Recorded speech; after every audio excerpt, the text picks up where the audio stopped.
For those of you who have been following my channel for a while, you would know that I've taken 2 extended breaks from social media in 2020. The first one was about 60 days, I believe.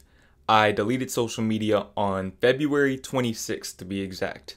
And I didn't come back to social media until like June, sometime in June. That might be more than 60 days. I'm not even going to do the math right now. But I was back on Instagram from June to about September the 13th, I believe. That is when I decided to delete social media again. And the reason why I decided to delete social media again, if you haven't watched that video, is basically because I found myself falling back into old habits. I thought that I could go back into social media with this new knowledge and wisdom that I had gained from being off of social media for so long and, having found myself more. But I found that over time, I started to fall back into that old lack mindset, that scarcity mindset that I feel social media enables you to have. And I think a big part of the reason why social media has caused a scarcity mindset, in me at least, is because comparison is the thief of joy, and social media is probably the best and biggest platform for comparison. Social media by nature wasn't necessarily designed to be a comparison platform. Initially, it was designed to help people from across the world connect. And it's definitely done that for me. I have friends from places that I've literally never been to before. And I've had friends that I ended up meeting in person later on that I met on social media. And I think that that aspect of it is really cool. And that's one of the only reasons why I still haven't deleted my social media accounts. But with that being said, I feel like it's grown into this comparison platform. And, maybe I can't speak for everyone on this. Maybe not everyone has this problem. But for me personally, I've definitely noticed that it drives a scarcity mindset in me, because when I'm looking at my feed and I'm seeing all of these people, looking better than me or driving better cars than me and they're younger than me, things like that, it makes me feel like I'm not doing good, and I think first I want to touch on beauty standards a little bit, because I feel like a lot of people have fallen into this trap of believing that they are not beautiful, they are not good enough, and it may be subconscious. A lot of people have those subconscious beliefs, and because of that, they want to do things to their body that they would otherwise never think about doing. I've met multiple girls who want plastic surgery or, want different treatments or whatever because they are on social media and they're comparing themselves to, other women on there who maybe have better bodies or better facial features or whatever. And what you have to understand is that, first of all, a lot of the things that you see on social media in terms of beauty standards are not real, and this is something that I didn't realize. I didn't know this before 2020. I remember, I think I was talking to a girl at the time, and she asked me what I used to edit my pictures on Instagram. And, when she asked me that, I thought she was talking about the filters, and I told her I don't use filters. And she said, no, what do you use to edit your pictures? And I was like, edit? Like, what do you mean? And then she basically explained to me that people use apps to edit their pictures, like edit the way that their facial features look or, the lighting and all of that before they post them. And, I know nothing about photography or any of that, but this is beyond photography. They have things like Facetune, which allow you to literally change your physical facial features. And I was completely unaware of this. And I was comparing myself to these people thinking that I wasn't a good-looking person, when in reality, a lot of people on Instagram, and this is especially for Instagram, a lot of people on that platform edit their pictures. And so they're showing you literally the best version of themselves.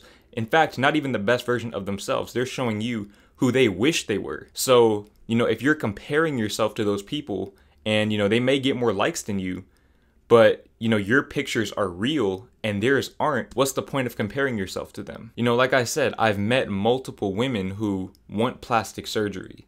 And, it sucks because these women are beautiful. And that's not even me trying to be a simp, that's just the truth. Like, the women that I'm talking about, they're good looking. Like, they're really good looking. But, they have self-esteem issues. And, You know, they probably would never admit that it's because of the things that they see on social media, but that's because a lot of them don't even realize it. You know, a lot of people who want to make those changes to themselves because of what they see on social media, they don't realize that it's because of social media, and that if they literally just took like about 2 months off, they would all of a sudden find a greater appreciation for the way that they look. And, you know, it's not just women, you know, it's men too.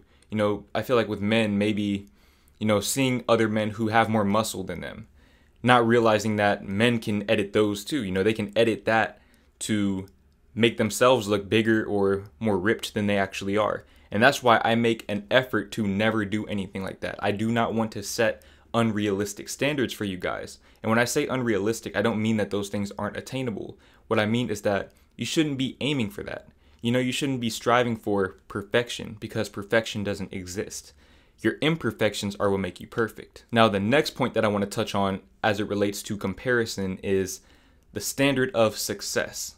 Okay, I am 20 years old. I'm 20 years old, and I just started making money on YouTube a few months ago.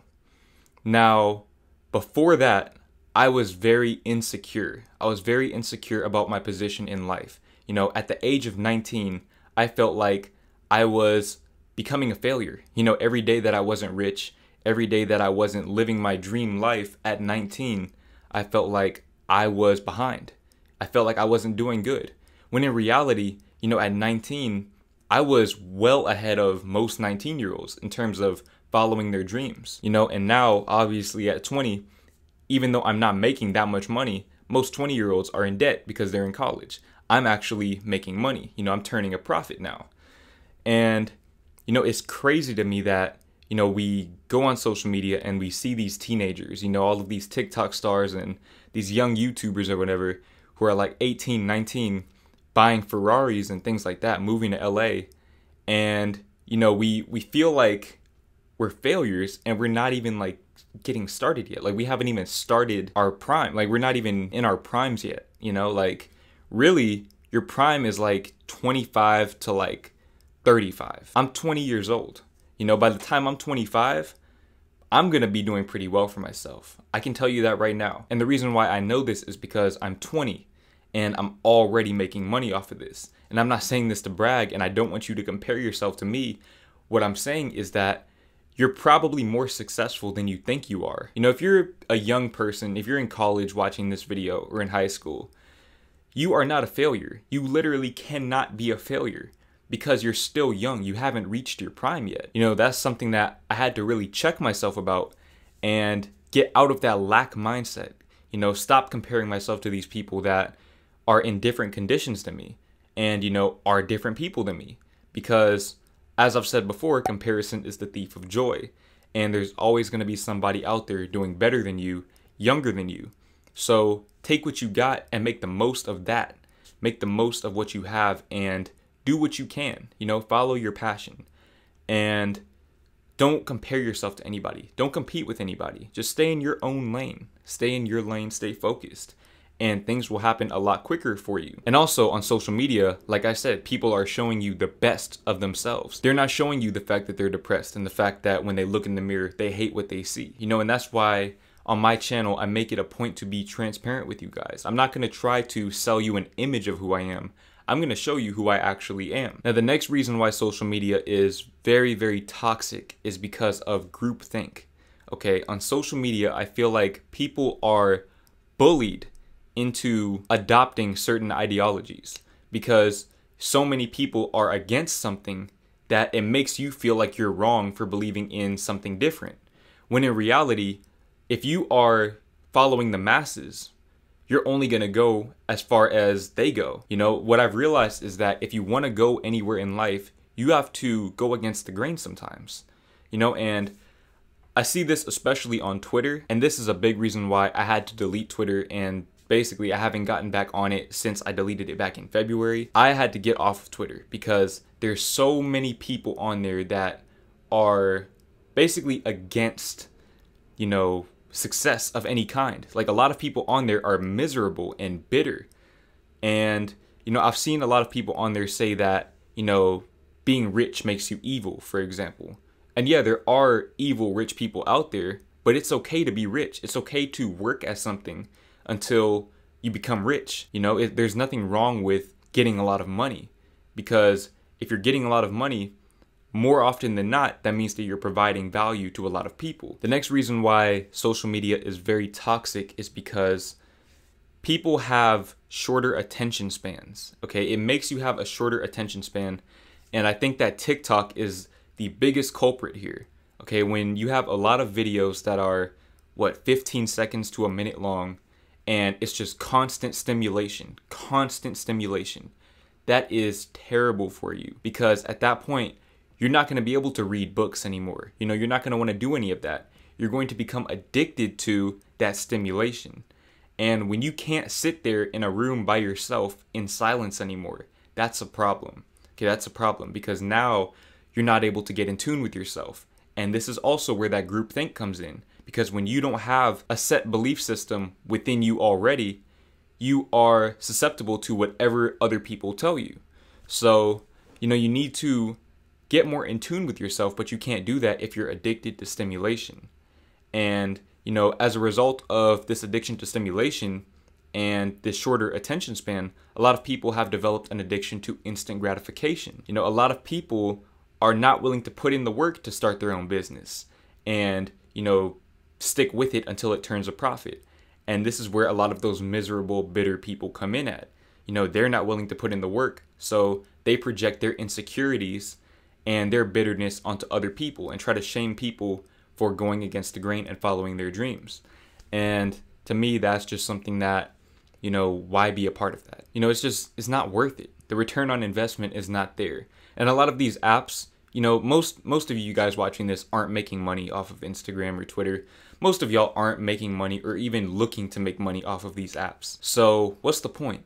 You know, what's the point? How many good memories do you have of being on Twitter or Instagram or TikTok? How many times can you genuinely say you've made a memory that will live with you for the next 50 years?